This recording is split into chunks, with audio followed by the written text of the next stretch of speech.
Amados irmãos, fim do reinado de Salomão é o tema da aula número 160 da nossa formação em Teologia, hoje, que tem como fundamento as Escrituras Sagradas, livro de 1 de Reis, do capítulo 10, versículo 1 até o capítulo 11, versículo número 43.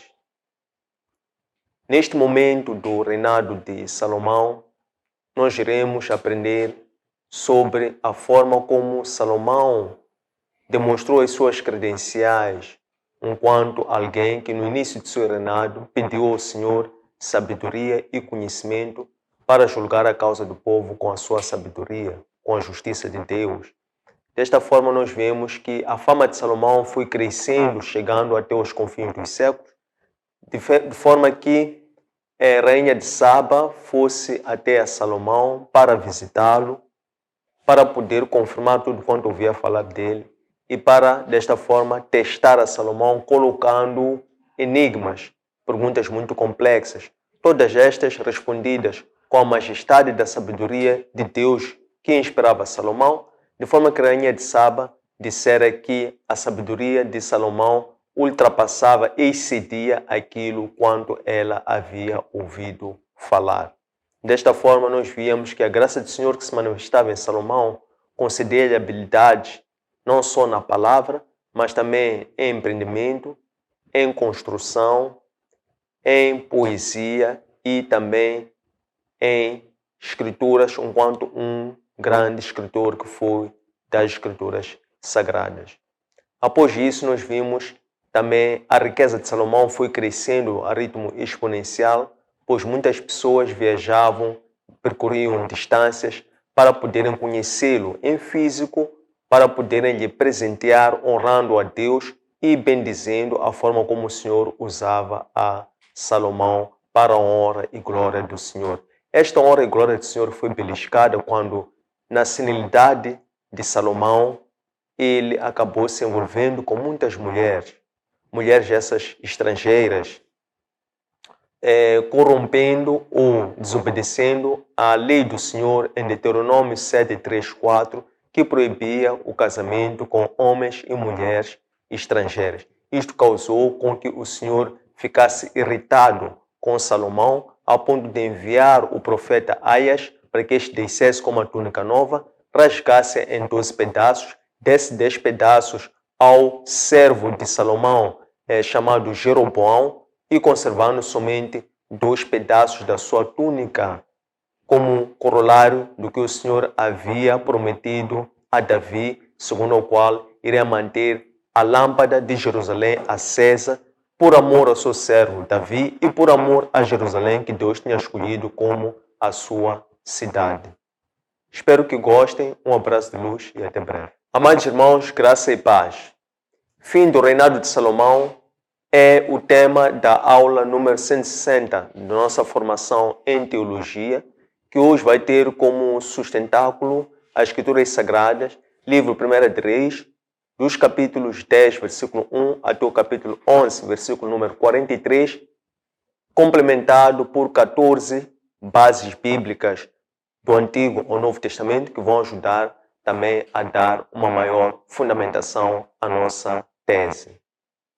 Este programa de formação em teologia tem como intuito preparar a Igreja, a noiva de Cristo, para que esta possa se manter separada com as vestes resplandecentes do Espírito Santo, aguardando o regresso do noivo que vem para a desposar, isto é, preparar a Igreja para o arrebatamento final em decurso daquilo que vai ser o regresso de Cristo para pôr termo toda a criação e assim se instalarem os 1000 anos do reinado milenar de Cristo, como Rei justo, Rei fiel e Rei bondoso.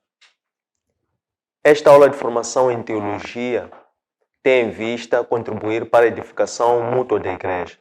Se em primeira instância em separado nós fazemos um estudo individual, inspirado e santificado pelo Espírito Santo, em que procuramos não só compreender a letra, mas principalmente o espírito que reveste esta mesma letra. Depois somos convencidos a agir em público em sede desta Assembleia para poder transmitir a palavra e, sobretudo, o Espírito, para que aqueles que forem a receber possam adquirir a coragem de guardar a palavra nos seus corações e de poderem andar seguindo a palavra do Senhor como a espada, enquanto a ferramenta de combate, para que todo soldado de Cristo esteja apto a poder destruir todas as fortalezas do inimigo. Desta forma, nós queremos materializar 4 principais objetivos. O primeiro deles é o de apresentar o Espírito Santo enquanto a terceira pessoa da Trindade. Existe um só Deus em substância, glória e poder que se manifesta segundo 3 pessoas de acordo com a sua natureza. O segundo objetivo é o de estimular a prática da meditação contínua às Escrituras Sagradas. Desta forma, nós podemos adotar a bibliocentridade para que o sermão, a liturgia e a atividade cristã, sobretudo a nível das igrejas, essas possam estar enraizadas nas Escrituras Sagradas, pois elas são intemporais e elas são a palavra de Deus e é de lá onde emana uma das principais fontes de poder para podermos pregar o Evangelho de acordo com a prescrição de Cristo, o cabeça da igreja. O terceiro objetivo é o de promover e inculcar nas pessoas a prática da oração.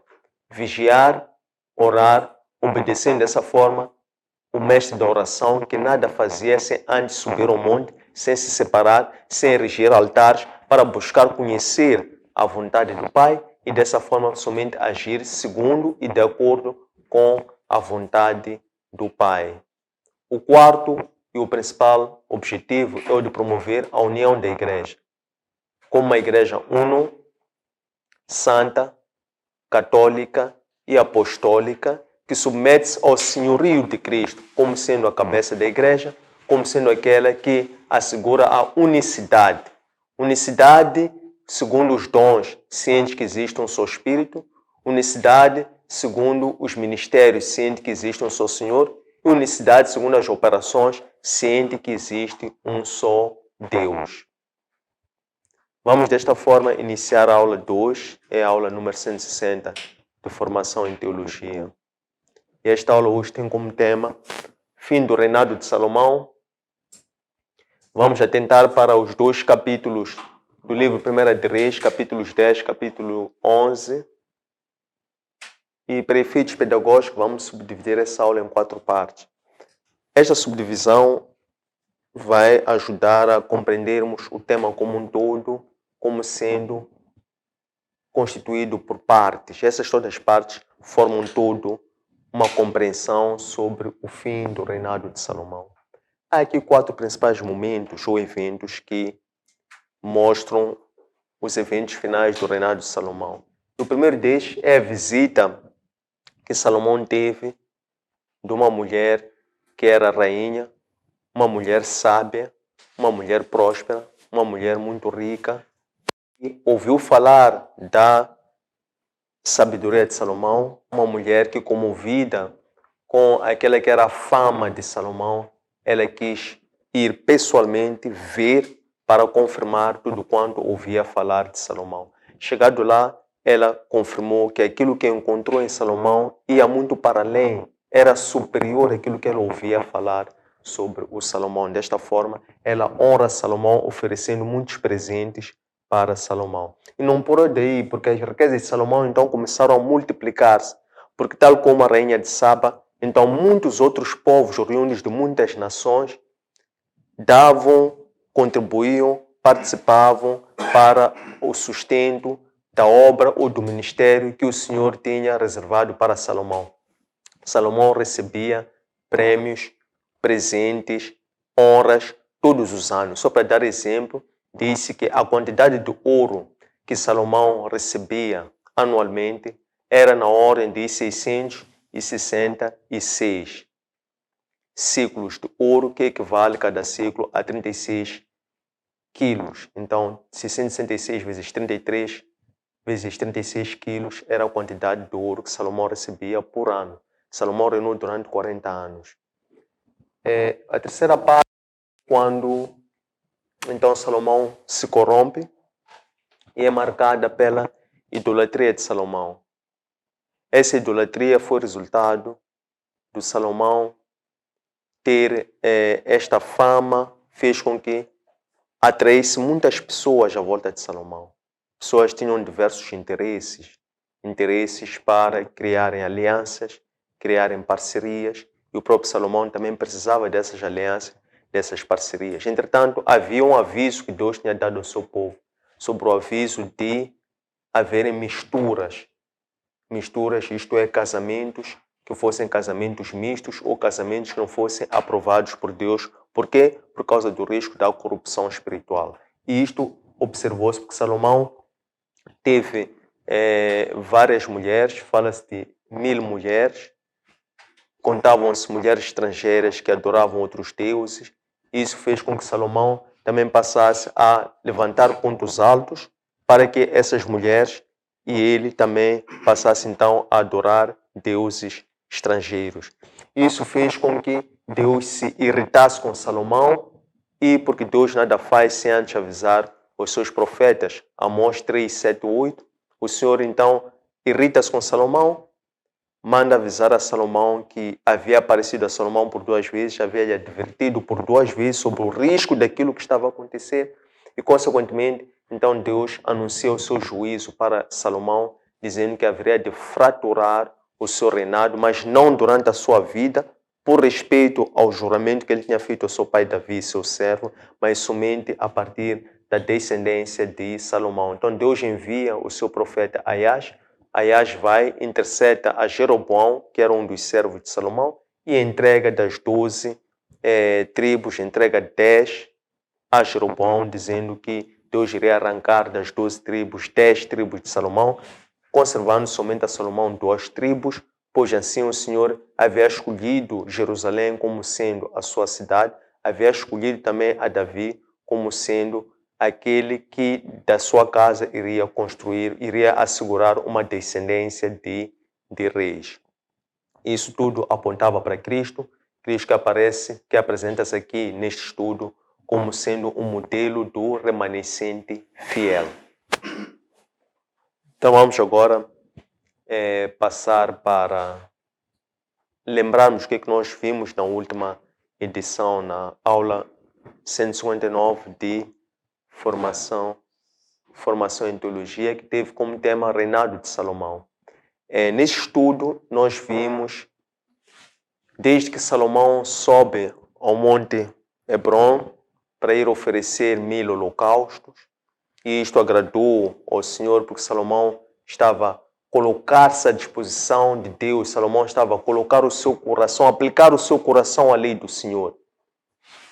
Porque Salomão reconhecia que ele sozinho era incapaz de poder cumprir tamanha missão. E o Senhor, agradando o coração de Salomão, devoto a si, o Senhor visita Salomão em sonhos e pergunta para que Salomão pedisse aquilo que desejasse no seu coração. E porque Salomão conhecia a justiça de Deus, reconhecendo qual era a missão dele através deste ministério, Salomão então coloca como pedido, coloca como desejo de seu coração os espirituais. Salomão pede sabedoria, Salomão pede conhecimento, Salomão pede estes dons para poder exercer a sua missão com a justiça de Deus. Isso agradou sobremaneira a Deus, que deu a Salomão não só esta visão, mas também deu a Salomão a provisão, dizendo que iria dar-lhe até aquilo que ele não pediu, e Deus também deu a Salomão a instrução para que Salomão saber contar com pessoas fiéis e idôneas que pudessem lhe ajudar a edificar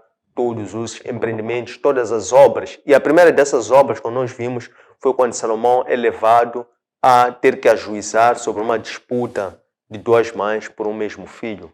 E Salomão, então, usando da sabedoria, ele ajuiza favoravelmente, e isso ele reconhece que a sabedoria de Deus está em Salomão. Depois Salomão, então, aplica-se para aquele que foi o principal dos empreendimentos que ele tinha à frente do seu reinado, que era a construção do templo. Salomão não só constrói o templo com a ajuda de pessoas das mais diversas áreas, fés, como é o caso do rei de Irão, do rei Hiram, de Tirso, e vários outros que foram enviando muitas provisões para que Salomão pudesse então construir o templo.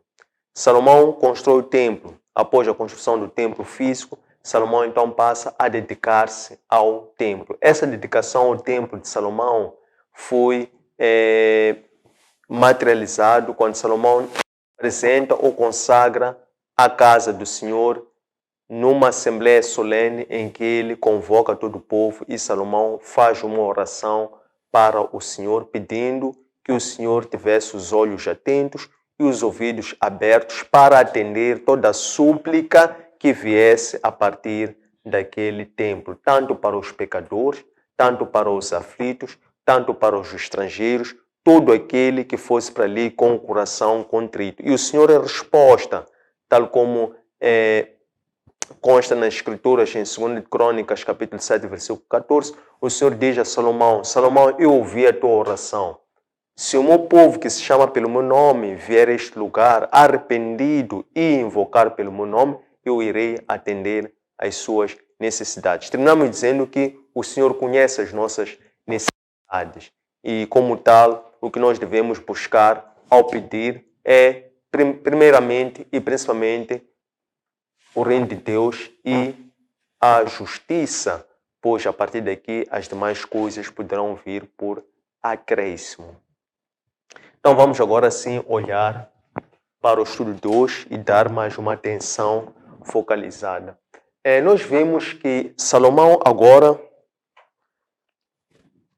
está a entrar na fase final do seu reinado.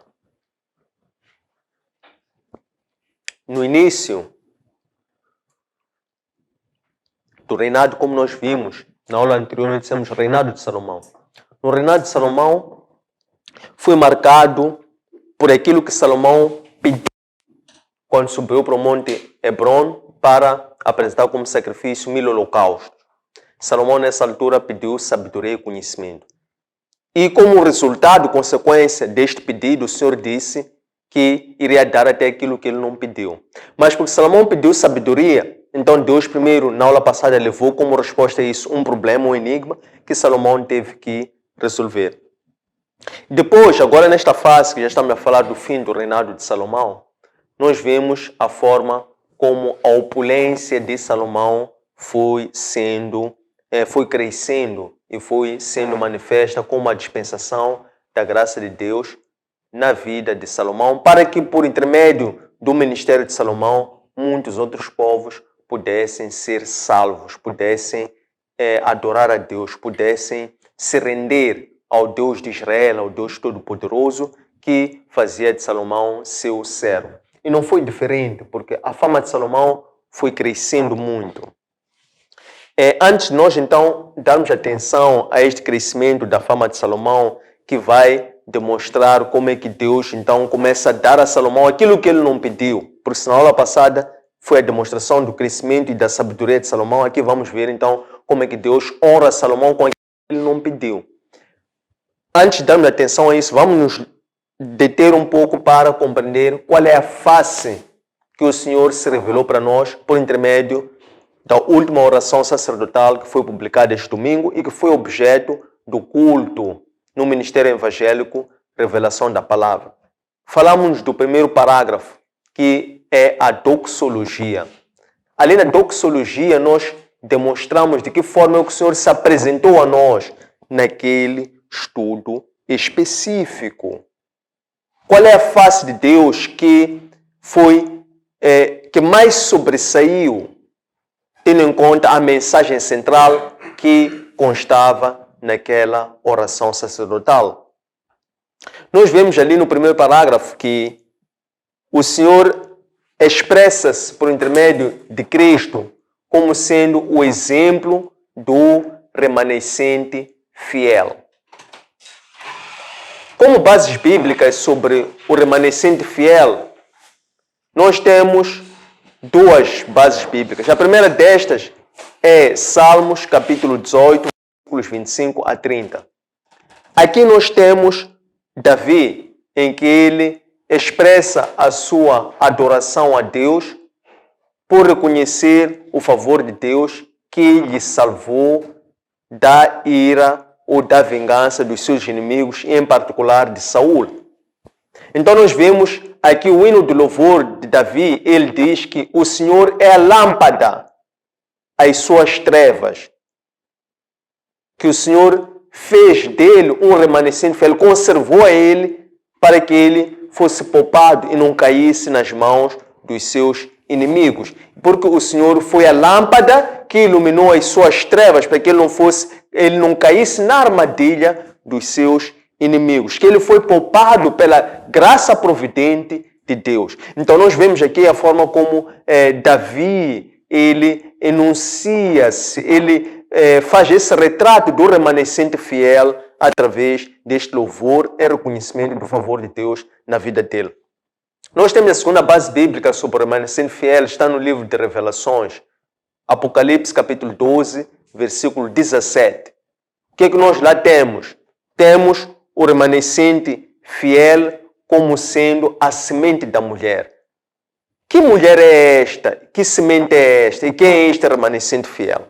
Bem, nós sabemos que lá o apóstolo João, ele começa em visão a descrever aquilo que estava a ocorrer neste exato momento, em que ele vê aquilo que foi a revolta de Satanás, representado pelo dragão, que esta revolta resultou do fato de ele ter sido expulso do paraíso por ocasião da sua rebelião contra Deus. Então, Satanás, quando é expulso do paraíso, ele vê uma mulher que está em dores de parto, que está para dar parto. E ele, apercebendo-se que aquele era o rei de Israel, que iria ser gerado daquela mulher, ele, ao tentar pôr a mão sobre aquele bebê é arrebatado.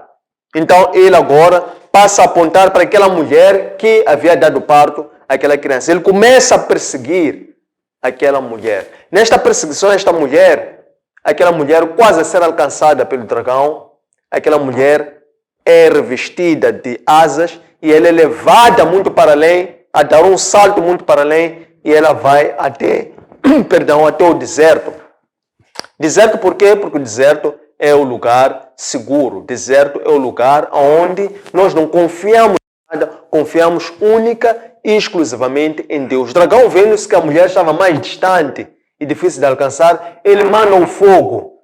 E aquela mulher é protegida pela natureza. Por quê? Porque o exército do Senhor é constituído por três: os anjos, a igreja e a natureza. Não é que a areia do deserto engole aquele fogo e nada sucede àquela mulher. Por fim, então, o dragão, não conseguindo alcançar aquela mulher, ele diz: agora eu vou perseguir as sementes desta mulher. Formalmente, isto marca o início da perseguição das sementes da mulher. E aqui em Apocalipse 12, 17, consta aqui a revelação do Senhor a João, dizendo que aquelas sementes da mulher irão conservar a fidelidade e a fé ao Senhor, para que no mundo em que há muita incredulidade, estes possam testemunhar a fé no Senhor e levarem a luz da salvação para os incrédulos. E este remanescente fiel, então, os somos nós. Uma vez ficando claro qual é a fase que o Senhor nos mostra no estudo de hoje, nesta oração sacerdotal no estudo de hoje, que é o remanescente fiel. Cristo, o modelo do remanescente fiel. Para que a partir de Cristo, da mesma forma que Cristo foi perseguido. Por quê? Porque o dragão queria se assentar no trono que estava reservado para Cristo. O dragão quis se apossar daquele bebê que estava para nascer, daquela mulher que estava com dores de parto. O dragão quis perseguir aquela mulher. E o dragão, então, tendo sido frustrado, passou então a passar a perseguir todas as sementes da mulher que somos nós. E nós somos esse remanescente fiel que o Senhor sempre vai conservar, vai guardar, hoje possamos manter viva a esperança da salvação. Salvação quer daquela criança foi arrebatada, salvação quer daquela mulher que também foi acolhida pelo deserto, salvação também de todos os crentes que são seguidores de Cristo, que igualmente serão conservados como remanescente fiel por intermédio da graça do Senhor sobre a vida da sua igreja, para que os planos de Deus não sejam frustrados. É importante notar que este remanescente fiel há de ser preservado até a grande tribulação. Porque na grande tribulação, nós teremos, primeiro, a igreja, que já estará trasladada, será arrebatada. Temos os 144 mil selados, que representa a igreja, representa também os santos do Antigo Testamento, que também não irão sofrer nenhum efeito da grande tribulação. Também faz 144 mil selados, são 12 tribos, 12 apóstolos, vezes 1000. E também estamos a falar de quem? Daqueles que não tiveram até a altura ou em vida, não tiverem aceite a Cristo. Naquela ocasião, Deus também vai dar oportunidade para que estes também possam se converter diante da grande tribulação. Então, este remanescente fiel é um remanescente que vai ocorrer em todas as épocas do plano de salvação da humanidade, enquanto a história humana estiver em vogue. Então, vamos agora olhar para o estudo, a começar precisamente com a visita da rainha de Sabá a Salomão. Conforme nós dissemos há pouco tempo, a fama de Salomão como sendo um homem sábio, foi crescendo. Salomão como sendo um homem do qual repousava sobre ele o dom da sabedoria, o dom do conhecimento, para poder agir, tomar decisões, poder seguir a vontade de Deus, para que a justiça de Deus pudesse operar, pudesse ser demonstrada pelos atos de Salomão, pelo reinado de Salomão. Então, esta fama de Salomão foi crescendo e foi chegando além fronteiras. Pessoas das mais diversas origens foram ouvindo falar deste Salomão. E esta fama chegou até uma região, uma zona chamada Sabá, que é descrita como sendo a atual Etiópia. Esta zona era uma zona que, por causa do comércio internacional, era uma zona que era muito visitada, por causa do comércio internacional entre a Ásia Oriental, entre aquela zona dali do norte de África, e que adentrava até a zona de Etiópia. Esta zona tinha uma mulher chamada, que não é apresentado o nome dela, somente é descrita como sendo rainha de Sabá. Significa que ela era da realeza daquele reino de Sabá, que representa a atual Etiópia. A palavra de Deus diz-nos que em 1 Reis 10:1 diz que esta mulher, rainha de Sabá, ela saiu da sua terra Sabá, foi até Jerusalém para ir ver ao vivo e ir confirmar aquilo que ela ouvia falar da fama de Salomão. Porque ela ouvia falar que existia um homem muito sábio, que era ousado pela graça de Deus. Então ela foi pessoalmente para poder ir confirmar. Nessa viagem, ela não foi sozinha. Ela levou uma frota, levou uma equipe de pessoas. Levou primeiro os seus seguidores, isto é, levou a sua vasta equipe de assessores que assistiam. Essa mulher levou tudo isso em camelos. Essa mulher também leva consigo muita riqueza, que era uma amostra daquilo que o seu reino tinha de mais em excesso do melhor, que fazia com que aquele reino de onde ela vinha fosse motivo de visita de muitos comerciantes. Então ela levou quantidades de ouro, porque ouro era o que abundava em Etiópia, levou quantidades de pedras preciosas, que era também o que abundava naquela região, levou especiarias, que era também o que abundava naquela região, e levou incensos, que era também o que abundava naquela região. E ela levou tudo isso para ir visitar a Salomão. Quando ela chega a Salomão, conforme vem ali em 1 Reis 10:1, ela foi para testar a Salomão. Ela ia para certeza se aquilo que ela ouvia dizer de Salomão era ou não era verdade. Então o que ela fez? Quando ela é levada até Salomão, ela começa então por dialogar com Salomão. Nesse diálogo, nessa conversa que ela trava com Salomão, aquela mulher começa a fazer perguntas difíceis para Salomão. começa a colocar enigmas para Salomão. Começa a testar a sabedoria de Salomão. A palavra de Deus em Efésios 3:10 diz-nos que o apóstolo Paulo, ele diz que ele foi levantado para um ministério aos gentios. Por quê? Porque ele, apesar de ser judeu de nascença, de origem, ele foi revelado uma contrariedade. Por quê? Ele, sendo judeu, que tinha a convicção de que a religião predominante era a religião judaica e que, consequentemente, a salvação estava somente reservada para os judeus, de acordo com a aliança que Deus fez com Abraão, dizendo que era verdade abençoar Abraão e sua descendência. Coube a este mesmo Paulo receber um ministério sobre a vocação que ele tinha de pregar o evangelho para os gentios. Então ele diz que desta forma Deus revelou a sua multiforme sabedoria. Como? Em Cristo. Cristo é a manifestação da multiforme sabedoria de Deus. Então, esta mesma mulher que faz questões difíceis, enigmas a Salomão, ela fica surpreendida com a capacidade que Salomão teve de responder todas as questões, todas as dúvidas, todos os enigmas, todos os problemas, todos os testes que aquela mulher colocou a Salomão. Salomão, com distinção, responde todas as questões, uma a uma, que esta mulher levava. Importa dizer que esta mulher era uma mulher não só princesa por ter uma posição na realeza, mas também era uma mulher rica e era uma mulher sábia. Então, ela coloca, sendo sábia, perguntas difíceis para um outro homem para testar a sabedoria deste homem. E ela fica surpreendida não só com as respostas. Porque Salomão, para além de responder tudo, ela depois teve a oportunidade de também poder observar como Salomão vivia.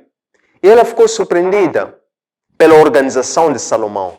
Isto é, ela surpreende não só pelas palavras de sabedoria que Salomão tirou, mas também ela fica surpreendida pela organização do palácio de Salomão. Vê a forma como os oficiais de Salomão eram arregimentados, eram apresentados, como eram organizados, não é? Todo o exército de Salomão, todos aqueles que eram os copeiros de Salomão, que eram os trabalhadores mais próximos de Salomão, as vestes que eles trajavam.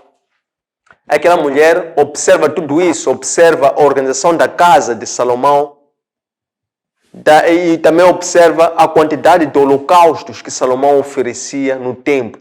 E ela ficou admirada com tudo isso. Ela responde, diz para Salomão, confessa a Salomão, dizendo que aquilo que eu havia ouvido falar de ti não chega nem a metade daquilo que eu estou realmente a ver que tu és. Porque se falavam somente da tua sabedoria, que é uma sabedoria, como ser uma sabedoria teórica, um conhecimento está na cabeça, eu vi aqui muito mais do que conhecimento está na cabeça. Vi um conhecimento na cabeça impregnado na prática.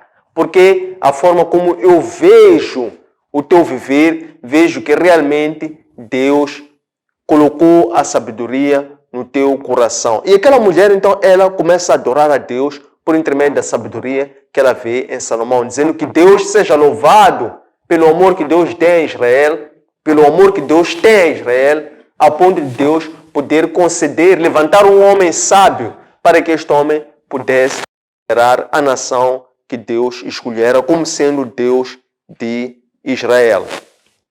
O que aquela mulher encontra em Salomão? Ela encontra um homem que era habilidoso, era sábio, não somente em palavras. Portanto, tanto quanto os enigmas que ela colocou como questão em Salomão também foi tão eloquente, ultrapassou a ponto de responder todos os enigmas com palavras, mostrando que Salomão era habilidoso em palavras. Mas também ela encontrou em Salomão um homem habilidoso em construção, porque ela viu as construções que Salomão tinha, desde o templo ao palácio e todos os demais empreendimentos. Ela encontra em Salomão um homem habilidoso em habilidades de empreendedorismo, porque era um homem que conseguia, do pensamento, ou da revelação em espírito passar para o pensamento, do pensamento passar para o papel, do papel passar para a realidade prática de empreendimentos que estivessem todos alinhados com o pensamento e fosse a expressão daquilo que era a sabedoria multiforme de Cristo que operava em Salomão. Aquela mulher não viu somente isso, viu também um homem que era um poeta, porque ele não só respondia, mas respondia com elegância, respondia com poesia. Então ela vê em Salomão um homem que também tinha habilidades de poeta. Ela ainda vê em Salomão um homem que tinha habilidades de escritor, porque Salomão também era um homem que escrevia, escreveu tanto que uma boa parte dos livros do Antigo Testamento, tal como os Provérbios, livro de sabedoria, Cantares de Salomão e também alguns trechos do livro de Salmos também são da autoria de Salomão. E isto fez com que aquela mulher, ao se impressionar com a sabedoria de Salomão, ela oferecesse presentes para Salomão. Então, tudo aquilo que ela levava como presente, ela deixou 120 ciclos de ouro. Um ciclo de ouro equivale a 36 quilos. E ela levava 120 vezes 36. Estamos a falar que ela levava quilos, toneladas de ouro e levou e ofereceu a Salomão por reconhecer a graça de Deus que operava em Salomão. Oferece ouro, oferece pedras preciosas em quantidades, oferece incenso, oferece também especiarias. A palavra de Deus diz que, do mesmo modo que esta mulher oferta tudo isso a Salomão, Salomão também troca favores e também oferece àquela mulher muita coisa do que ele tinha como riqueza, sobretudo coisas que eram mais típicas ali em Israel. Nomeadamente, estamos a falar de que em Israel eles eram ricos em vinho ou uva, eram ricos em azeite, então eram ricos em trigo, eram ricos também em cevada. Então Salomão também oferece àquela mulher rainha de Saba tudo aquilo que eles tinham de melhor e de abundante ali naquela terra. Diz aqui a palavra de Deus que, para além desta riqueza que nós vemos que há aqui este reconhecimento de um e do outro, nós temos ainda na palavra de Deus, falávamos da multiforme sabedoria de Cristo, que é Efésios 3:10. Nós temos também que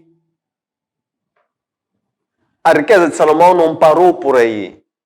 Muitos outros povos continuaram a enviar riquezas para Salomão. A quantidade de Salomão recebia de ouro anualmente era equivalente a 666 ciclos de ouro.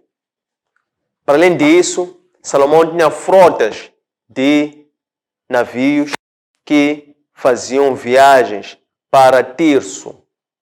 E de 3 em 3 anos, Salomão recebia quantidades e quantidades de madeira, da mais fina que existia, que vinha dessa região. Salomão tinha quantidade de cavalos do Egito, que eram dos melhores cavalos que existiam. Salomão tinha quantidades de uma frota de viaturas, de homens, que Salomão também tinha. Então, esta era a majestade do reinado de Salomão, esta era as riquezas que Salomão teve, pois Deus desta forma fez de Salomão o homem mais rico e próspero que existiu naquele tempo. Por quê? Porque Salomão no início pediu sabedoria e conhecimento, isto é, pediu dons espirituais para fazer o trabalho, a missão de Deus. Deus disse, eu vou te dar isso até aquilo que tu não pediste. Então nós vemos que Deus faz de Salomão, desta forma, um homem mais poderoso, mais rico que existiu até aquele aquele momento. Este reconhecimento de Salomão, por intermédio da graça que operou-se em Deus, graça de sabedoria, graça do conhecimento, para que Salomão pudesse reinar com justiça, fez com que crescesse, como nós temos estado a ver, aquilo que foi a obra que Deus tinha reservado a Salomão. A parte da riqueza de Salomão, isto fez com que também viesse o risco da idolatria. Mas o que ocorreu para vir o risco da idolatria? A palavra de Deus no livro de Filipenses capítulo 4, versículos 14 a 18, fala-nos sobre a superabundância da palavra de Deus. Por quê? Porque se em Mateus 6,33 diz-nos que buscai primeiro o reino de Deus e a sua justiça, e o resto das coisas virão por acréscimo. Se vê que Deus conhece quais são as nossas necessidades. Se Ele conhece quais são as nossas necessidades, e nós nos dobramos diante dEle, não para pedir recursos ou coisas, isto é, recursos materiais e recursos financeiros, mas pedimos dons espirituais, nós já estamos a demonstrar qual é a nossa justiça diante do chamado que Ele nos confia. Por quê? Porque Ele conhece quais são as nossas necessidades. Se Ele nos confia, nos chama e nos comissiona, Ele sabe quais são os desafios que nós teremos pela frente para materializar o seu reinado. Então, o que Deus busca em nós é um coração temente a si. E esse coração temente a si vai estar na forma como nós praticamos a justiça. Então, através da nossa prática da justiça, que é a obediência à palavra de Deus, Deus então responde-nos com a sua instrução e a sua provisão.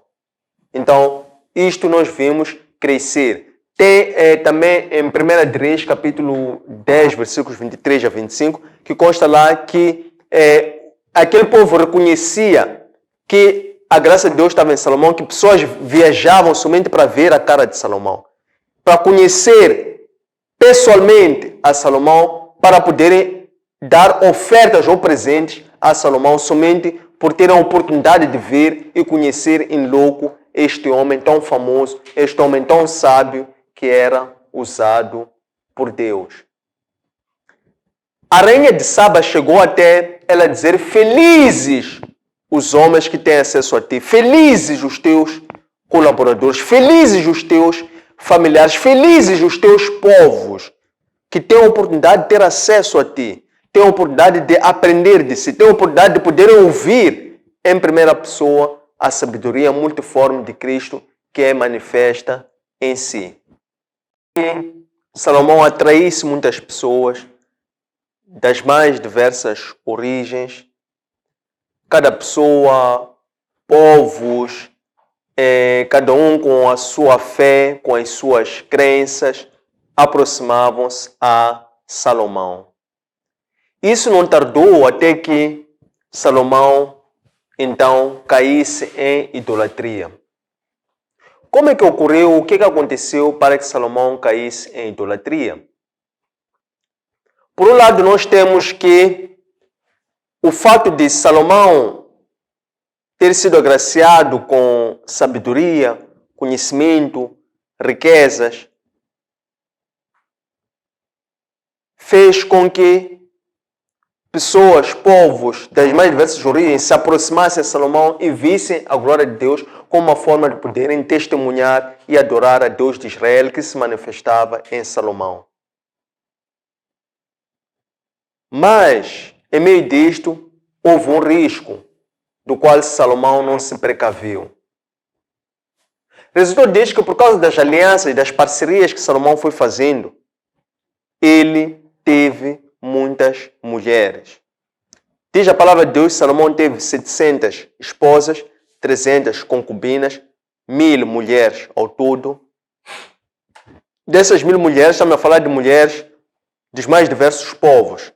Amonitas, Moabitas, Edomitas, Hititas, portanto, eram povos que eram idólatras, inclusive filha do faraó.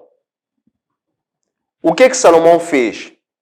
Aquele mesmo coração que Salomão tinha, que antes adorou a Deus, colocou a Deus em primeiro lugar, começou agora a ser corrompido, a buscar agradar as suas mulheres por causa dos seus amores que ele tinha para com essas mesmas mulheres. A ponto de Salomão edificar lugares altos para que essas mulheres fossem oferecer holocaustos, fossem adorar aos seus deuses, e desta forma Salomão também cai e começa a cometer idolatria. A palavra de Deus adverte-nos sobre o perigo de cair na idolatria. Deuteronômio 7, versículos 3 e 4, fala-nos da proibição que Deus tinha dado ao seu povo, dizendo que eu irei vos introduzir numa terra rica, farta e larga, mas vocês ao chegarem lá, quando tiverem a oportunidade de dominarem os vossos inimigos, de exterminar os vossos inimigos, não os poupem. Não façam como Saul, que poupou Agag, né? O rei de um povo circunciso, e poupou também os seus despojos. Diz, se vocês tiverem a oportunidade de exterminarem, reduzirem a nada, votarem anátema tudo quanto sejam os vossos inimigos, façam-no. Para quê? Para vocês não correrem o risco de as vossas mulheres se envolverem com os homens de povos idólatras e de os homens se envolverem com mulheres dos povos idólatras. Estamos a falar do quê? Estamos a falar de mulheres estrangeiras. Foi o termo que se usa, o risco das mulheres estrangeiras.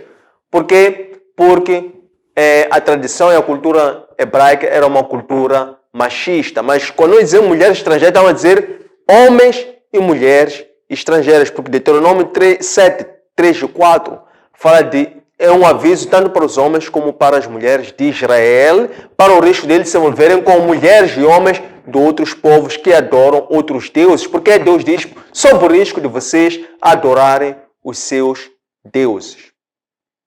O apóstolo Paulo, na segunda carta aos Coríntios, capítulo 6, versículos 14 e 16, ele fala precisamente também de jugo desigual. Ele advertindo sobre o jugo desigual, dizendo que poderá a justiça conviver com a injustiça? Poderá a luz conviver com as trevas? Poderá Cristo e Belial estarem juntos? Então ele diz, cuidado com o jugo desigual. Cuidado com as uniões com povos ou pessoas que comunguem, neste caso não é comungar, com pessoas que não comunguem com a mesma fé que a nossa. Mas em particular nessas uniões, ele adverte em particular para as uniões matrimoniais. Marido, mulher, mulher, marido. Dizendo que estas uniões não podem ser uniões que se consubstanciem no risco do jugo desigual. Então, o apóstolo Paulo deixa muito clara esta advertência, que é uma advertência que já vinha desde o Antigo Testamento. Por causa da idolatria de Salomão, que ergueu lugares altos para que as mulheres oferecessem incenso nesses lugares altos, as suas mulheres, como uma forma de agradar a essas mesmas mulheres. Salomão aqui violou aquela que era o segundo mandamento, que Deus dizia, não levantares o quê? Altares, esculturas, de adorar a outros deuses, para além do Deus de Israel. Então, este ato de Salomão foi tão grave que, diz a palavra de Deus, que Deus se irritou com Salomão. Deus se desagradou de Salomão.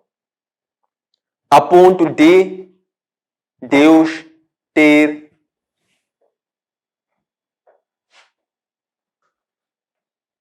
se vingado de Salomão. O fato de Deus ter se vingado de Salomão mostra-nos, por um lado, a justiça de Deus. Por quê? Em 1 de Reis, capítulo 11, versículo 4, diz a palavra de Deus que o coração de Salomão não foi um coração como o de Davi. Por quê? Porque Davi conservou o seu coração para Deus. Quando Davi pecou e Deus enviou, Davi se arrependeu e pediu perdão a Deus. Se arrependeu, confessou os seus pecados e pediu perdão para Deus. Mas Salomão já foi diferente, porque Deus apareceu-lhe por 2 vezes a lhe advertir sobre este perigo de idolatria, de aplicar o coração dele para os amores às suas mulheres, a ponto de fazer a vontade das mulheres, nem que isso implicasse fazer o quê? Violar a lei de Deus e levantar pontos altos, oferecer holocaustos para adorar os deuses estrangeiros. Então, Deus se irrita deste ato de Salomão.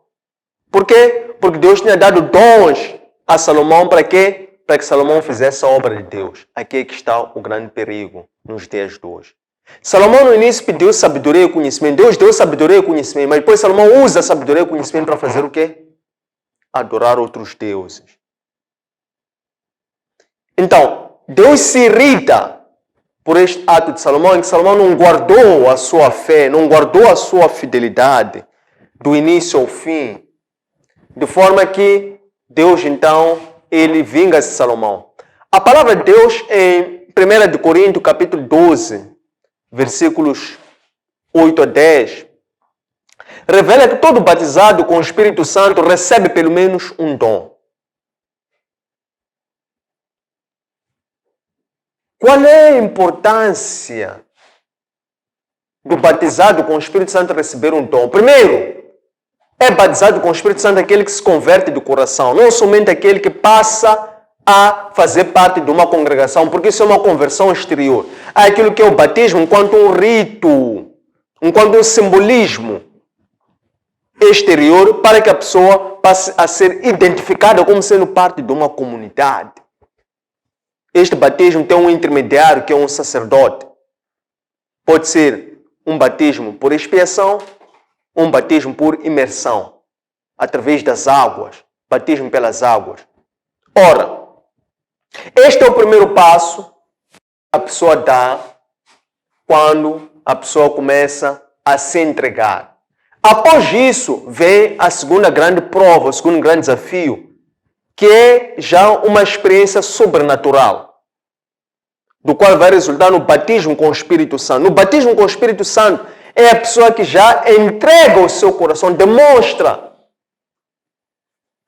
a vontade de fazer a obra de Deus. Aplica o seu coração dia após dia, mediante perseguições, problemas, turbulências, desafios. A pessoa vai passar por sofrimentos e até essas renúncias vão lhe levar a ter que passar por sofrimentos. Mas são testes, são provas que Deus coloca para ver qual é a intenção do coração dessa mesma pessoa. Quando Deus que circuncida, Deus que esquadrinha, Deus que conhece os nossos corações, Ele entende a vontade sincera que essa pessoa tem de servir a Deus, então Deus, Ele dá a graça, que são os dons espirituais, para que essa pessoa possa usar esses dons espirituais para a obra. Por quê? Porque Deus já viu o coração dessa mesma pessoa. A palavra de Deus aqui, de acordo com o apóstolo Paulo, ele fala sobre a diversidade de dons, dizendo que existem 11 dons, ali fala-se de 8 dons espirituais que Deus dá, o Espírito Santo concede. Por quê? Porque os dons são operados pelo Espírito Santo. Há diversidade de dons, mas todos os dons, pela sua diversidade, eles se complementam através da unicidade do Espírito, porque os diversos dons são o quê? São concedidos pelo mesmo Espírito, que é o Espírito Santo. Há uma diversidade de dons operadas por um só Espírito. Mas também por causa da unicidade da Trindade, existe também diversidade de ministérios. Já não estamos a falar de dons, estamos a falar de ministérios. Ministério do apóstolo, ministério do profeta, ministério do pastor, ministério do evangelista, ministério do mestre. Esses ministérios são diversidade de ministérios, são operados por um só Senhor, que é Jesus Cristo. Falamos do quê? Há diversos ministérios, sim, fazem parte do corpo de Cristo, sim, mas todos têm o senhorio de Cristo, que é a cabeça dos ministérios. Mas também há diversidade de operações. As operações agora, elas são operadas, concedidas, e elas são unidas a um só Deus. Então nós vemos que a idolatria de Salomão foi pelo fato de Salomão ter aplicado os dons, aplicado o ministério para agora não devolver a honra para Deus, mas poder agora, de contrário, violar a palavra de Deus a ponto de aplicar os seus dons agora para poder adorar outros deuses. Isto causou a fúria de Deus, porque a palavra de Deus em Amós, capítulo 3, versículos 7, 8, diz que Deus nada faz sem avisar os seus profetas. O que Deus fez para avisar os seus profetas sobre isso que estava acontecendo? Primeiro Deus falou com Salomão, depois Deus falou com o seu profeta, um outro profeta. Isto é, Deus fala para Salomão, Deus desce a Salomão e diz: Salomão, eu te levantei como rei por amor a seu pai Davi, meu servo. Mas agora tu aplicas o teu coração para perverter o meu nome adorando outros deuses. Então eu agora vou manifestar a minha revolta para contigo e repondo a minha justiça, porque eu te chamei a atenção por 2 vezes, mas tu não te arrependeste como teu pai Davi, que tinha um coração que se arrependia e voltava para Deus, mas o teu coração é orgulhoso e não quer se arrepender, não quer se voltar. Mas por quê?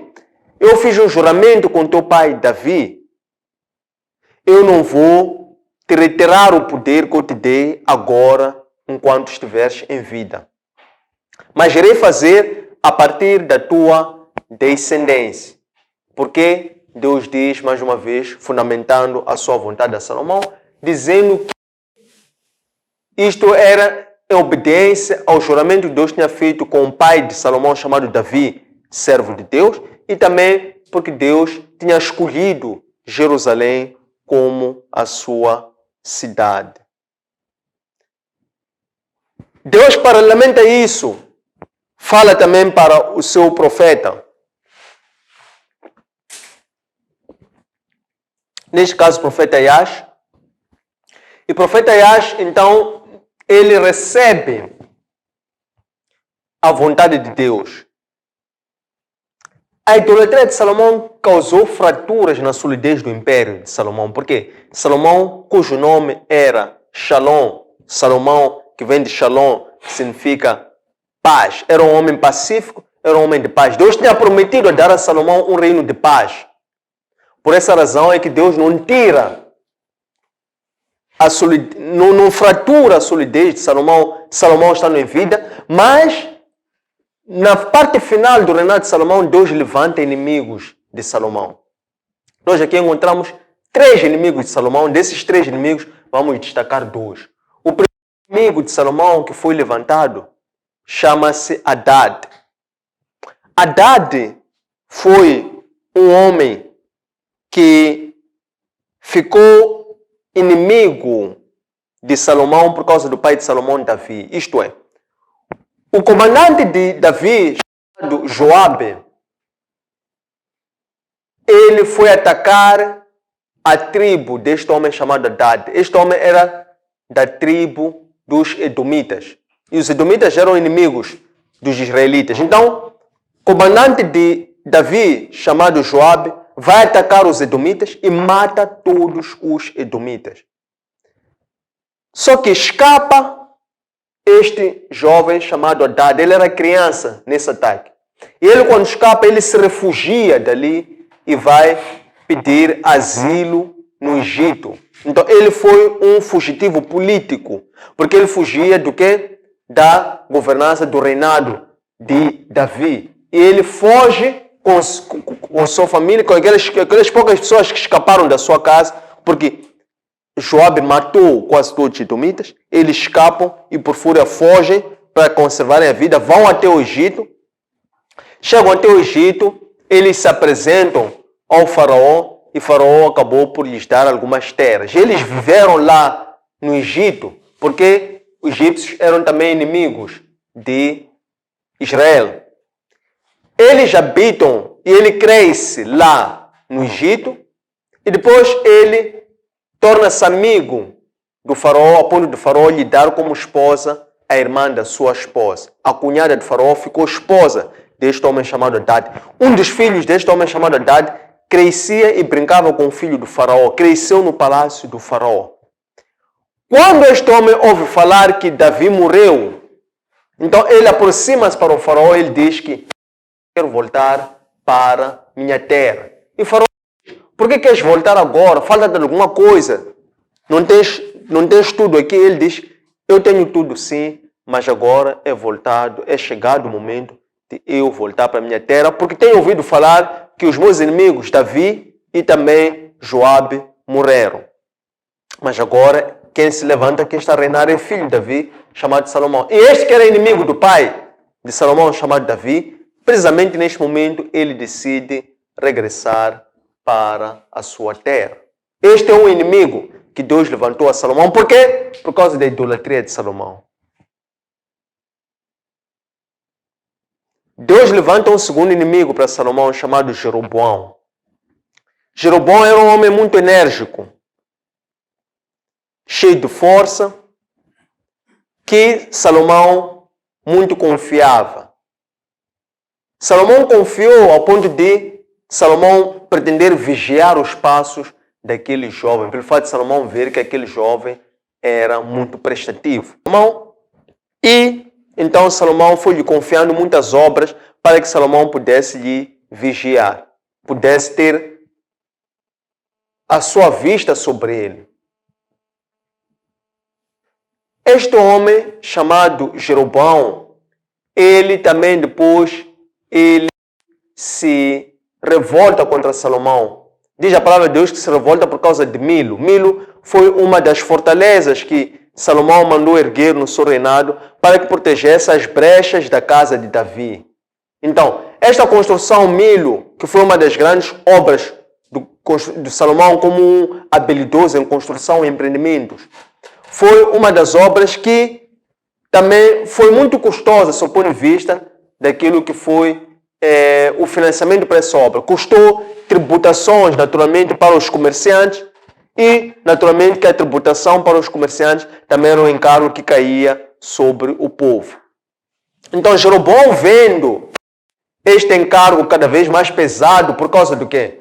Por causa daquilo que era a ambição de Salomão, ele depois se revolta com Salomão, por causa destas atitudes, decisões de Salomão. E Jeroboão, então, também se afasta de Salomão. Quando Jeroboão se afasta de Salomão, ele é intercedado por Aias, que é o profeta que Deus falou com ele à parte, explicando sobre a ira de Deus pela idolatria de Salomão. Amados, nós queremos com isso dizer que quando um servo cai, quando um servo peca contra Deus, ainda que esse pecado o servo faça longe da vista de Deus, há pelo menos uma pessoa, ele fala isto, aos seus profetas, Deus sempre revela. E não existe crime, não existe pecado, não existe idolatria que um servo faz, ainda que seja um homem muito usado por Deus, que faça, do qual Deus não despe, Deus não mostra nudez, Deus não revela essa vergonha. É isto que Deus agora faz, avisando aquilo que Deus primeiro falou a Salomão, depois Deus foi falar para o seu profeta chamado Aias.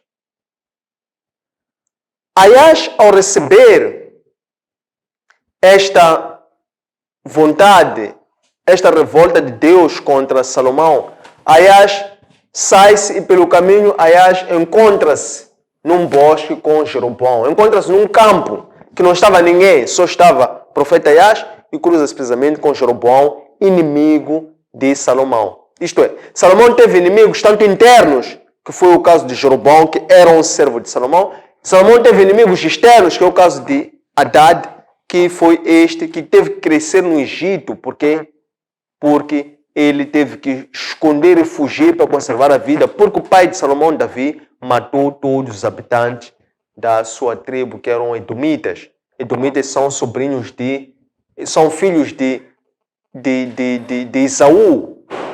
E precisamente esses eram irmãos dos israelitas. Esaú era irmão de Jacó.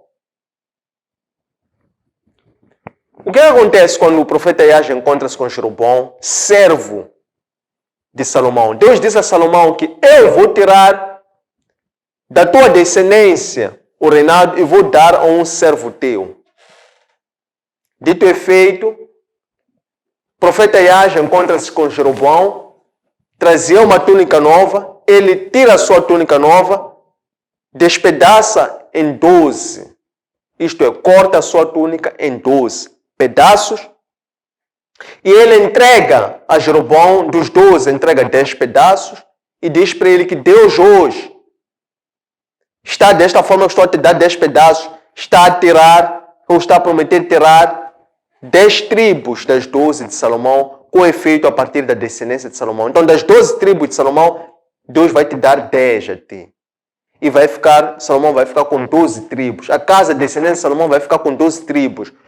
Somente por causa do aliança, juramento que Deus fez com o pai de Salomão, que é Davi, servo de Deus, e por causa de Jerusalém, que Deus escolheu como cidade para que a sua lâmpada não se apagasse diante de Jerusalém. Então nós vemos aqui esta profecia a Aias em 1 de Reis, capítulo 11, versículo 30, e também este juízo de Aias a Salomão tem em 1 de Reis, capítulo 11, versículos 34 a 36.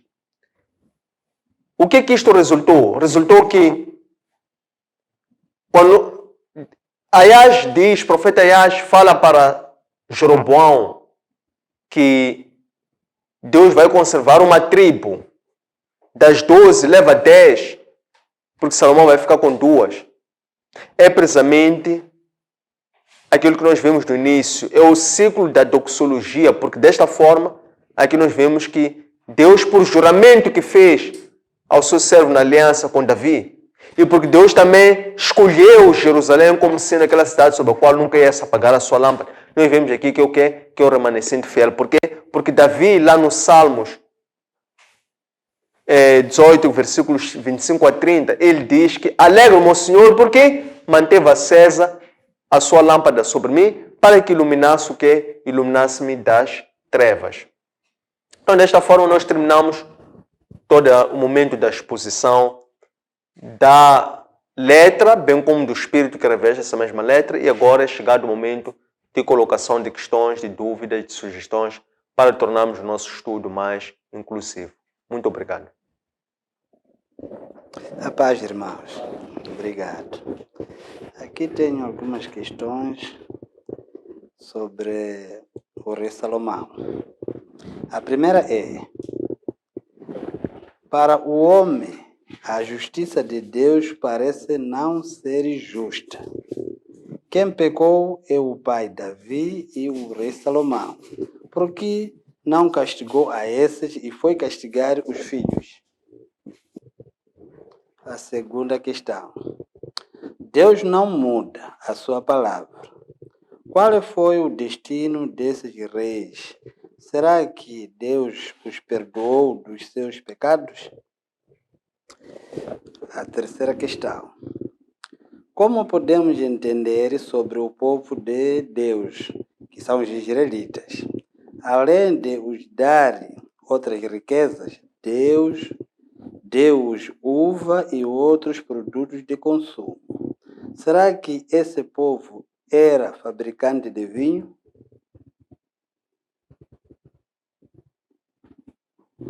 A última.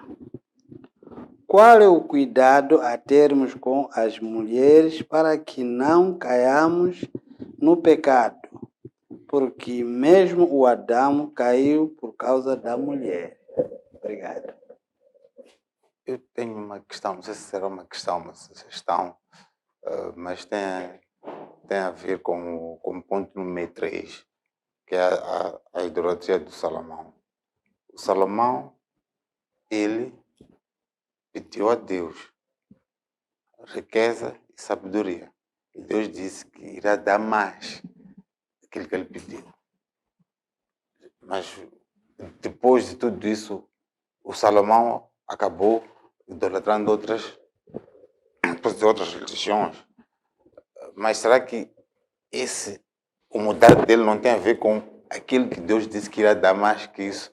Porque não justifica-se. Ele gostava de um e único só Deus. E depois mudar do nada. E tendo em conta também Deus havia dito o seguinte: não idolatrar as mulheres de outras religiões. Mas tendo em conta que e também o Salomão, e a proveniência dele, o pai, o Davi, a mãe do Davi também era mulher estrangeira. Era só essa a questão. Obrigado. Muita paz. Estou muito grato por esta aula, que ao mesmo tempo é uma advertência, que nos exorta a pedirmos a Deus sabedoria e conhecimento para o servir, não para usar desta sabedoria e deste conhecimento que Deus nos concedeu para adorar estátuas ou deuses domésticos. Pois, se formos assim ao fazer, todos os dons que Deus nos concedeu, todos os talentos, todos, até ainda que sejam templos que o Senhor nos concedeu, Deus irá tirar de nós e conceder àquelas pessoas que são puras de coração. Portanto, é uma aula muito importante. Nós, os servos, todo servo de Deus, ele hoje é exortado, é chamado a usar aquilo que Deus o concedeu como dom após o batismo pelo Espírito Santo para Deus, para a glória e louvor de Deus, não para a glória e louvor do homem, porque virão pessoas que, entre aspas, virão para nos ajudar, quando na verdade estão a puxar-nos, estão a levar-nos ao caminho da perdição. Tanto é um grande aprendizado, é um momento único, ímpar, viver e ouvir esta história, este narrar da Bíblia, que é intemporal, é uma bênção que não tem preço, mas sim converte a cada dia que esta palavra nos é. A Bíblia todos os dias traz coisas novas e todas elas para nos fazerem servos melhores. Portanto, esta é uma das aulas que apreciei, gostei muito, falou muito comigo. Tenho assim algumas questões só para completar esta alegria. Então, a primeira dessas perguntas é: onde e como podemos adquirir sabedoria para respondermos e converter sabás dos dias atuais? O que é sabedoria multiforme e por que Cristo é tido como autor e consumador desta sabedoria? É digno, homens de Deus, receber recompensas operando dons do Espírito. A Bíblia fala de práticas, não, desculpe, de patriarcas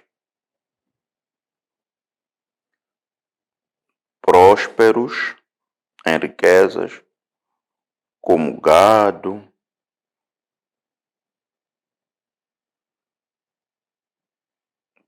porções de terra,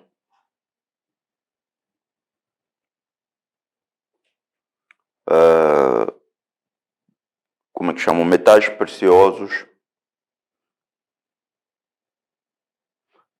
Metais preciosos. Portanto, por que Cristo não teve a mesma bênção do Pai, tendo Cristo saído deste mundo sem nada, e até as suas vestes foram tomadas pelos que o açoitavam?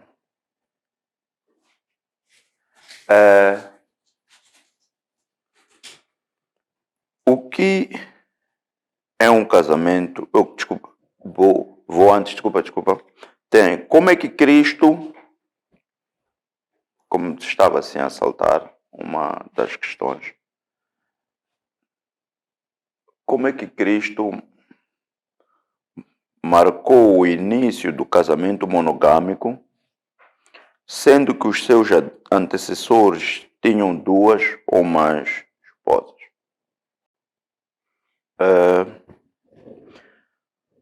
O que é um casamento com jugo desigual e como a Bíblia recomenda-nos a agir diante deste tipo de casamento? Sendo que a idolatria é uma afronta direta à Trindade, será que Deus perdoa os idólatras? Por último, se o remanescente fiel é o fruto das alianças que Deus fez com os nossos antepassados,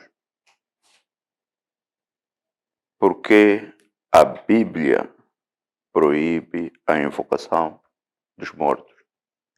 Amados irmãos, quero em primeiro lugar agradecer por estas 13 questões que foram aqui bem colocadas, questões com muita qualidade e que vão nos ajudar a poder esticar esse estudo de forma a podermos todos participar, podemos também todos sermos aqui enriquecidos com estas diversas perspectivas pela qual o mesmo Espírito foi operando em cada um de nós para tornar este maná uma verdadeira festa de celebração da boa nova do Evangelho.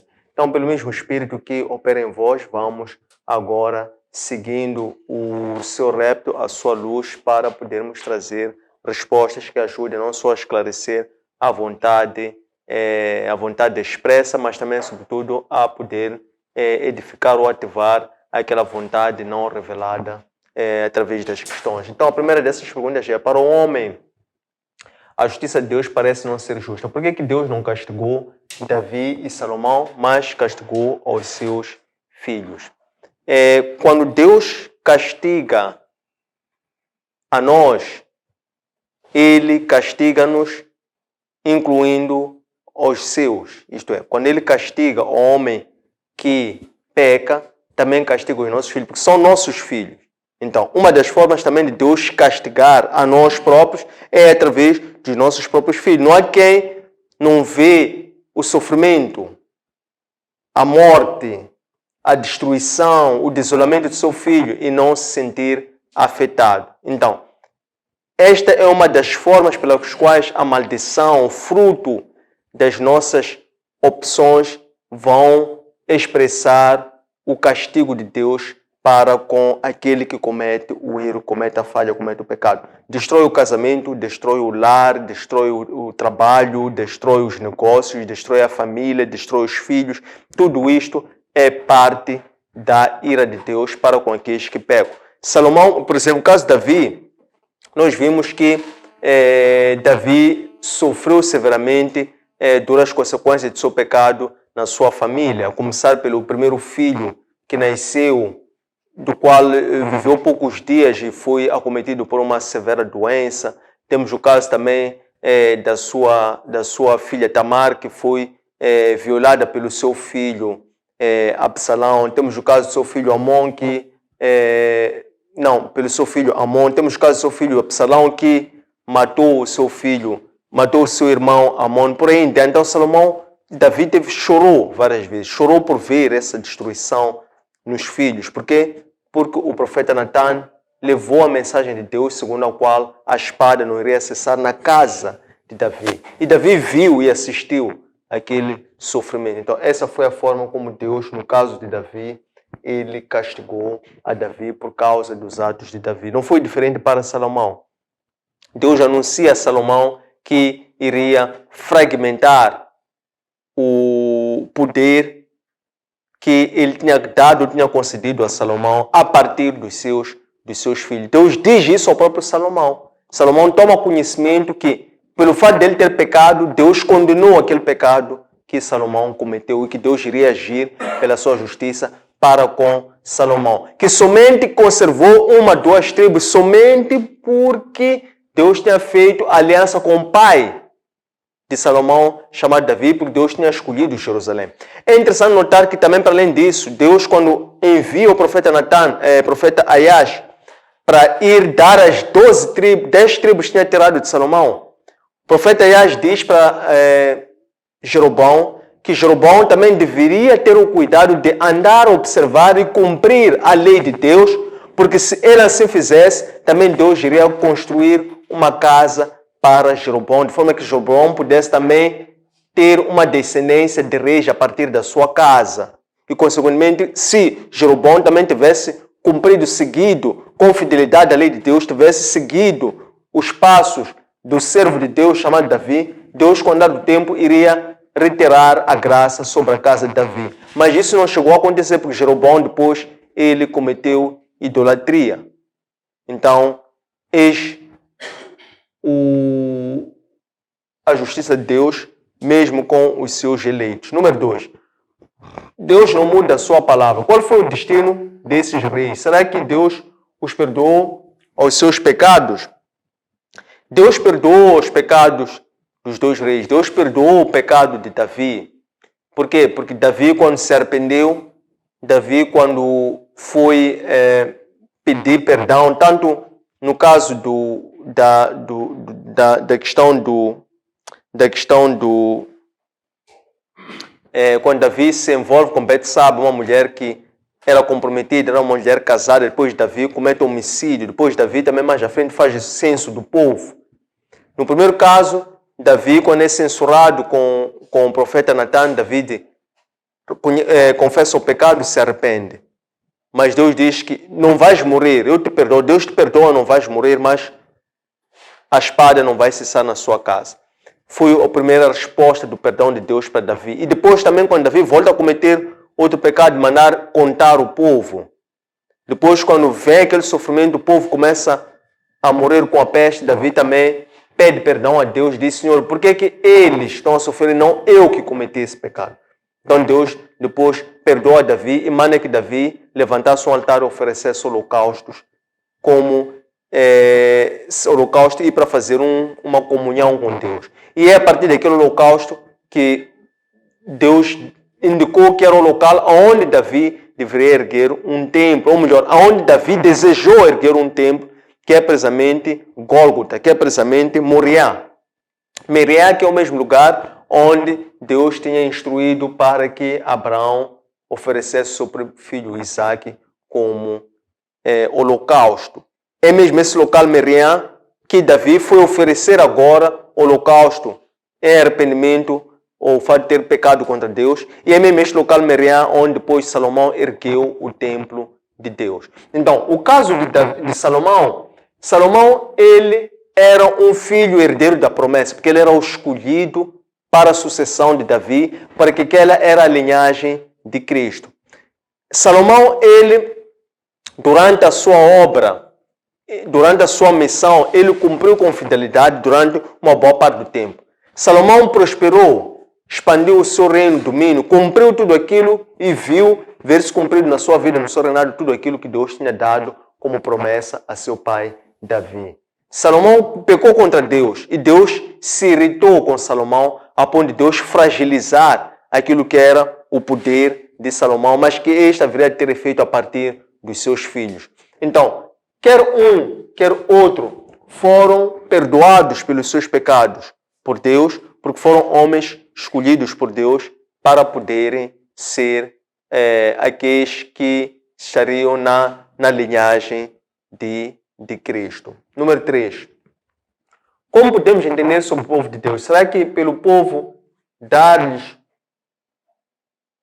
fato de Deus dar ao povo de Israel uva, tornou-os fabricantes de vinho? Como fabricantes de vinho, nós entendemos como sendo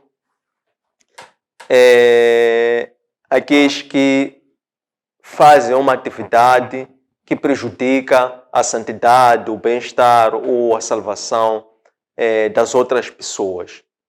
O vinho era aquilo que provinha da terra, da uva. A terra é propriedade de Deus. E tudo quanto vem da terra também pertence ao Senhor.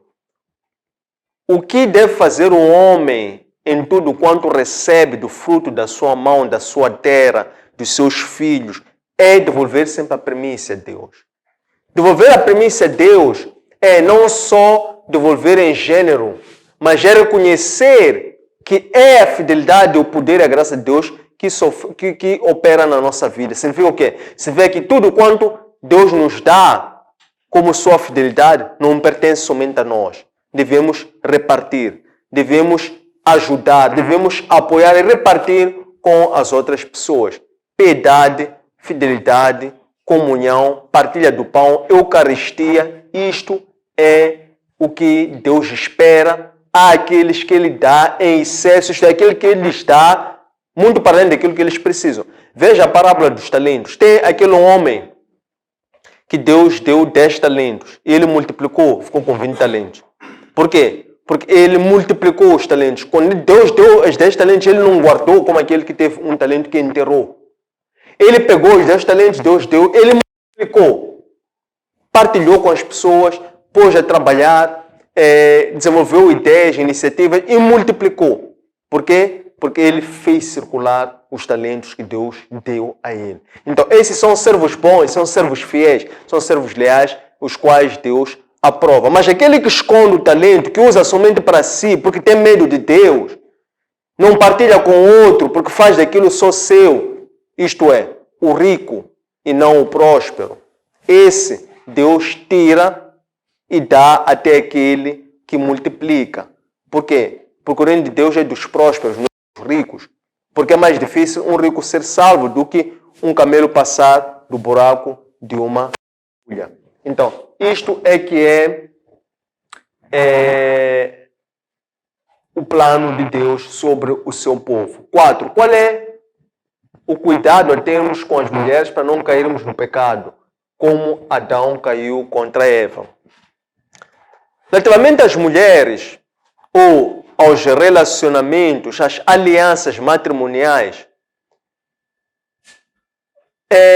nós devemos ter muita atenção a isso, porque disto pode resultar a nossa salvação ou a nossa queda, como foi no caso de Adão. O que acontece é que aquela mulher que nós escolhemos, aquele marido que nós escolhemos para ser os nossos parceiros de vida, de lar, são as pessoas com quem nós vamos partilhar tudo, vamos partilhar a vida. Então, se for uma pessoa que comunga dos mesmos princípios, comunga da mesma fé, vai ser uma ajudadora fiel e idônea. Por quê? Porque vai lhe ajudar a materializar a missão que Deus te confiou. E vice-versa, vão se entreajudar. Porque são pessoas que vão partilhar a mesma fé, os mesmos princípios, o mesmo propósito. Mas quando for uma pessoa que não comunga da mesma fé, essa pessoa tem outros princípios, tem outra fé, tem outro altar, tem outro templo, tem outros deuses. Consequentemente, esses vão estar, em vez de cooperarem, vão lutar em espírito. E essa luta em espírito vai fazer com que eles não tenham um casamento de paz. nessa luta, nesse casamento que não é de paz, o que vai acontecer é que um vai te querer influenciar pelo outro. Por isso é que Deus diz, de acordo com 1 de Coríntios, capítulo 12, versículos... Não, 2 de Coríntios, capítulo 6, versículos 12 e 14, ele diz que a justiça e a injustiça não podem andar juntos, a luz e a treva não podem andar juntos. Então, nessa luta, duas pessoas casadas que não comungam da mesma fé não vão ter um casamento de paz. Consequentemente, não há de haver cooperação, não há de haver entendimento, não há de haver concórdia, sempre há de haver barulho. Isto é, eles não vão se sentir bem um ao outro. É aquela situação tal que o homem deve ver a casa como o local que ele mais gosta de estar. A mulher deve ver em sua casa, estar ao lado do seu marido, como o local que se sente mais seguro, que mais se sente confortável, onde mais gosta de estar. Quando o homem ou a mulher não gosta de estar em casa, não gosta de estar ao lado da sua esposa, do seu esposo, então aí demonstra que não há o quê?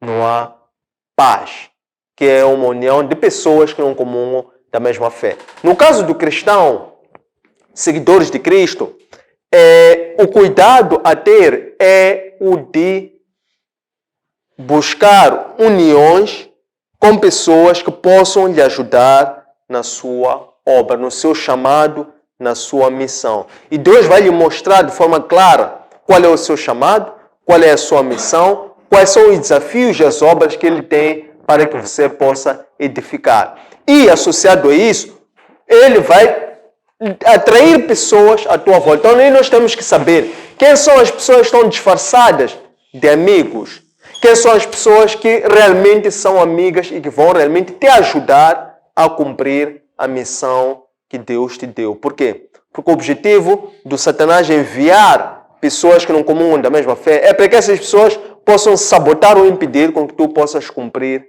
a missão que Deus te confiou. Número 5. Será que a idolatria de Salomão não resultou do fato de Deus ter lhe dado riquezas? A idolatria de Salomão resultou do fato de Salomão ter adorado outros deuses.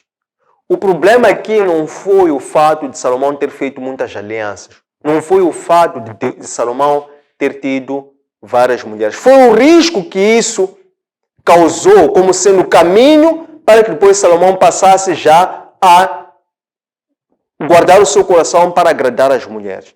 E não guardar o seu coração para adorar ao Deus de Israel, ao Deus Todo-Poderoso. Consequentemente, Salomão começou já a procurar agradar as suas mulheres, e para agradar as suas mulheres, ele passou então a ter que construir, erguer lugares altos, oferecer sacrifícios junto com elas, adorar os deuses das suas mulheres, violando assim a lei do Senhor. Então, as riquezas que Salomão teve foi a graça de Deus. Foi a bênção de Deus que foi concedida a Salomão, que resultava até a altura da obediência de Salomão à vontade de Deus. Por quê? Porque Deus tinha confiado a Salomão um ministério, uma missão muito grande. E Salomão pediu por fidelidade a Deus no Monte Hebron que Deus lhe desse sabedoria e conhecimento de dons espirituais. Deus se agradou do pedido de Salomão e disse: vou te dar até aquilo que tu não pediste. Então, isso foi a promessa de Deus que se materializou na vida de Salomão. Toda a prosperidade, toda a riqueza, toda a abundância que Deus dá, traz ou atrai perigos. Amém? Desafios. Foi o caso de Salomão. Então, o Salomão cai quando ele não teve o cuidado de guardar o seu coração somente para adorar a Deus. Então, o risco, o perigo está sempre aí. Quando nós somos salvos, somos batizados, temos o Espírito Santo, então essa é a abundância que nós temos, é a riqueza que nós temos. Consequentemente, onde sempre surgir muitas pessoas que hão de vir a precisar de ajuda, não é?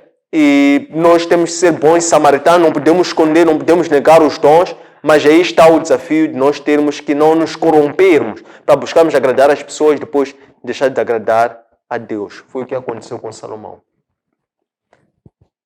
Número 6. Onde e como podemos adquirir sabedoria para responder e converter sabás nos dias atuais? Então, sabedoria é um dom do Espírito Santo. Nós buscamos e desenvolvemos a sabedoria ou qualquer um dos dons do Espírito Santo quando nós buscamos nos fazer cheios do Espírito Santo. Como? Quando nós temos uma vida de separação, quando nós obedecemos a palavra de Deus, porque a palavra de Deus diz-nos que o segredo para nós termos os dons é a obediência à palavra de Deus. Mateus 6,33. Buscai primeiro o reino de Deus e a sua justiça.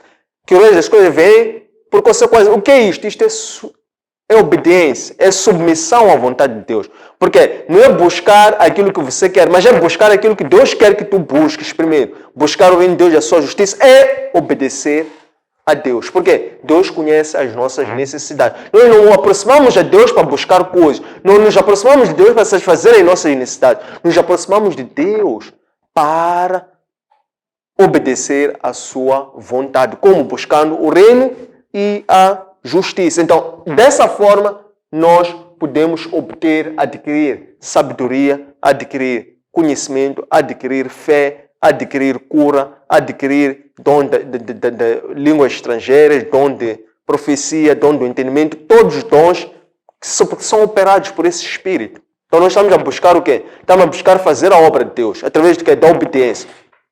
Quando você se aplica para fazer a obra de Deus através da obediência, então Deus vai te dar ferramentas para você trabalhar. Não há quem seja batizado com o Espírito Santo que não recebe pelo menos um dom. Número 7.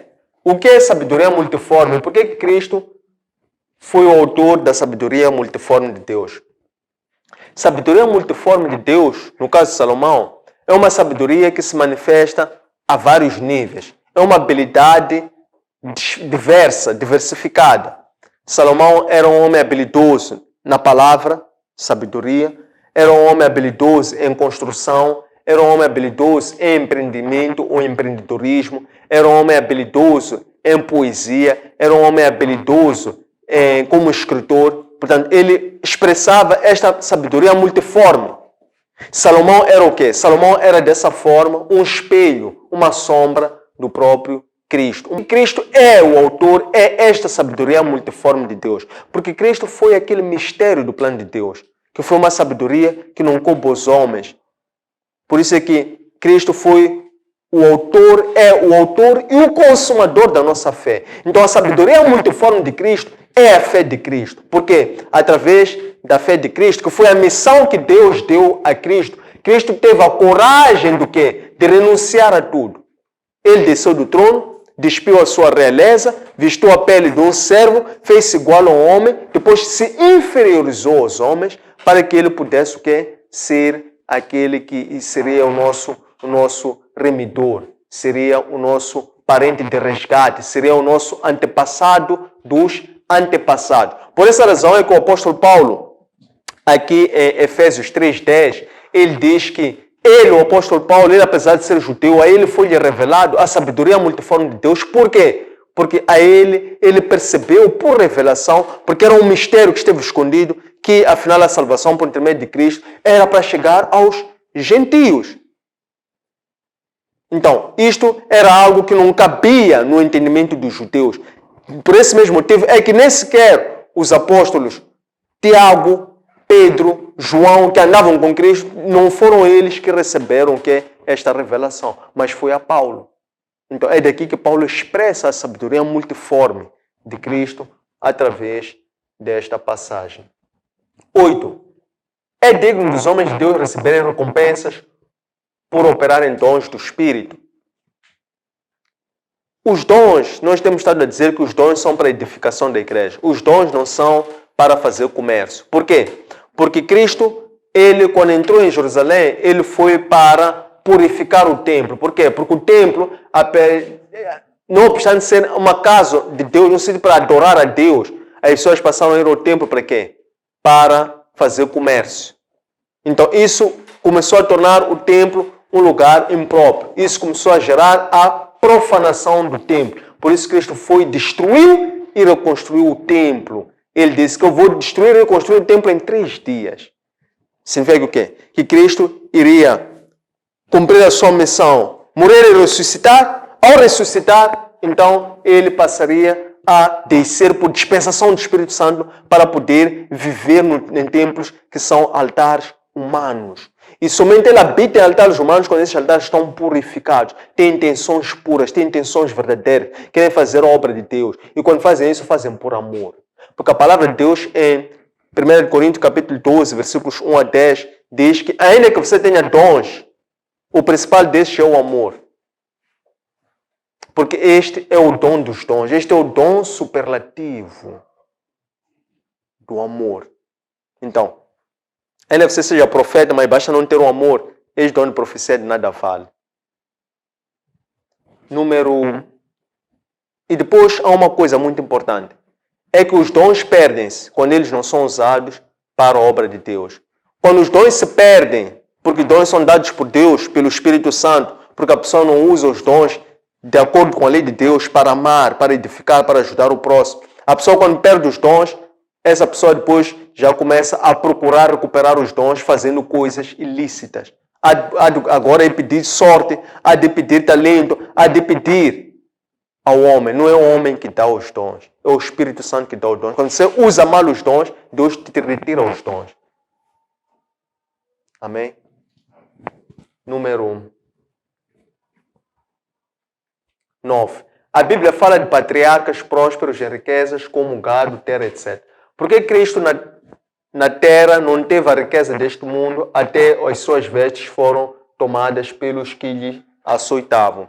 Cristo não veio como um grande rei, tal como os judeus esperavam. Os judeus esperavam que Cristo viesse como um governante, que ele fosse para assumir o poder político. Os gentios achavam ou esperavam que Cristo viesse como um grande rei. Cristo não veio como um grande rei. Cristo não veio como um governante. Cristo veio como um servo fiel. Isto é, o reino de Cristo não é desta terra. Por isso é que ele não veio para herdar a riqueza desta terra, porque essa riqueza lhe pertence. O lugar de Cristo é no trono da graça, é nos céus, é à destra do Pai. Por isso é que ele não levou nada, porque o seu reino não era deste mundo. Ele veio como um servo fiel. Servo de quem? De Deus. Que veio para cumprir a vontade de quem? Do Pai. Porque ele vinha para quê? Herdar a riqueza mais importante. Qual é a riqueza mais importante? As almas. Amém? A riqueza mais importante são o quê? Almas. Cristo veio para quê? Para resgatar as almas. E cumpriu a missão e voltou. Então, os judeus esperavam que ele viesse como um político, como um governante. E continuam à espera até hoje. Aqueles que não receberam Cristo. Os judeus que não receberam a Cristo. Os gentios esperavam alguém que viesse para vir trazer a justiça, porque eles eram excluídos, eram afastados. Então esperavam que ele viesse como um grande rei.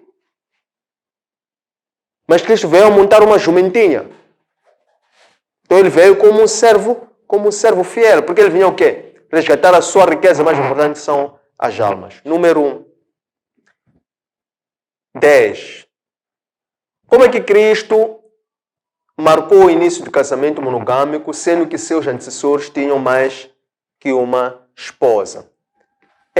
Cristo aqui, ele veio precisamente para restaurar aquilo que é a vontade do Pai. Porque se antes a lei estava no papel, Cristo veio para rasgar o papel e Cristo veio para fazer uma nova aliança. Que através desta nova aliança, a lei do amor era a principal destas leis, a principal destes mandamentos. Por isso é que o primeiro mandamento, quando Cristo traz a nova aliança, ele diz: amarás ao próximo como amas a ti próprio, e amarás a um e único e a um e um só Deus. Consequentemente, se você ama o próximo como ama a si próprio, se você ama a sua esposa como ama a si próprio, você não vai conseguir amar a sua esposa e amar uma outra mulher. Porque se você ama a sua esposa como você ama a si próprio, então você vai amar ela como se você cuida do seu próprio corpo. Porque a mulher é o teu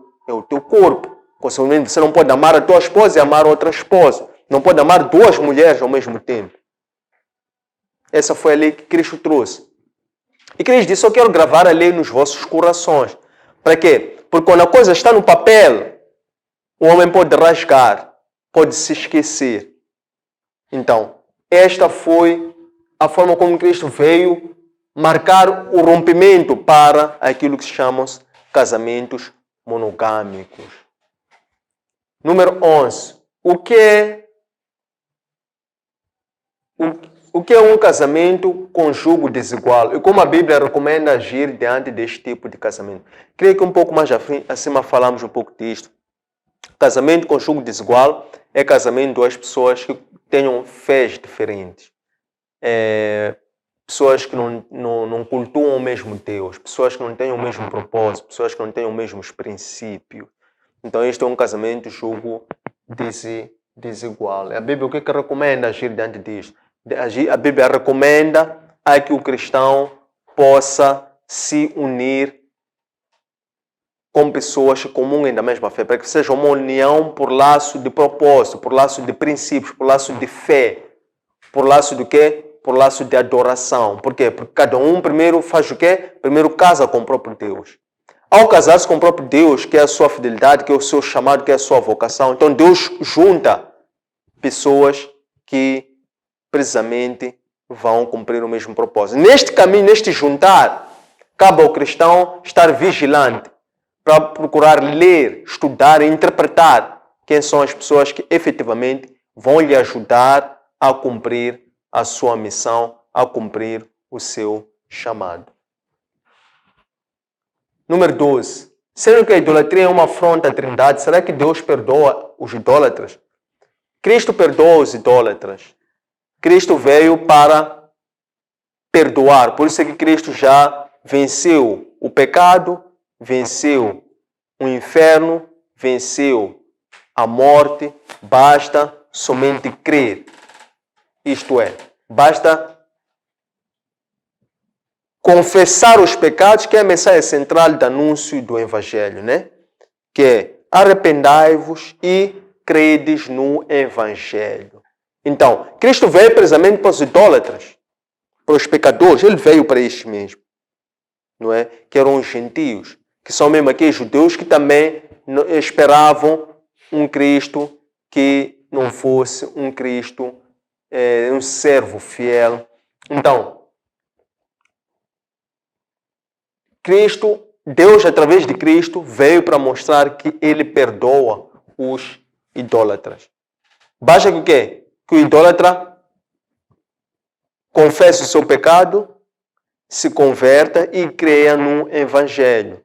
Então, ele, através desta mudança, conversão, ele vai ser purificado de consciência e vai ser purificado de corpo. Consequentemente, ele já vai ser justificado pela fé diante de Deus. 13 e último. Se o remanescente fiel é fruto da aliança com os nossos antepassados, por que a Bíblia proíbe a invocação dos mortos? Remanescente fiel, hoje somos nós. O remanescente fiel é uma imagem, é um exemplo, é um modelo de Cristo. Está-me a dizer que o remanescente fiel não é histórico. O remanescente fiel é permanente. E Cristo é o próprio remanescente fiel, é o exemplo do remanescente fiel. O que queremos com isso dizer? É que Deus sempre conservou um remanescente fiel. Sempre conservou e sempre conservará. Então não é uma coisa de história, é uma coisa que é permanente.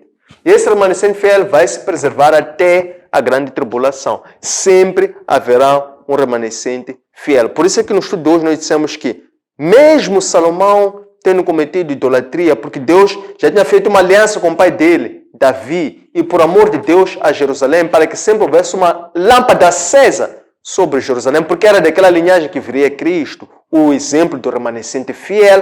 Por essa razão é que Deus criou todas as tribos de Salomão. Veio Cristo e hoje o remanescente fiel somos nós que estamos aqui.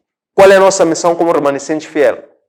É testemunhar a Cristo, é levar a esperança num mundo que hoje não crê no Evangelho, num mundo que hoje está afastado de Deus, num mundo que hoje vive as trevas, num mundo que hoje tem uma grande descrença pela palavra de Deus. Então nós, como remanescentes fiéis, somos esses que vamos para fazer a diferença num mundo onde a maioria vive do anormal, faz do anormal o normal ou o novo normal. Então somos nós essa esperança que vamos levar o Evangelho para que o mundo possa conhecer a Deus.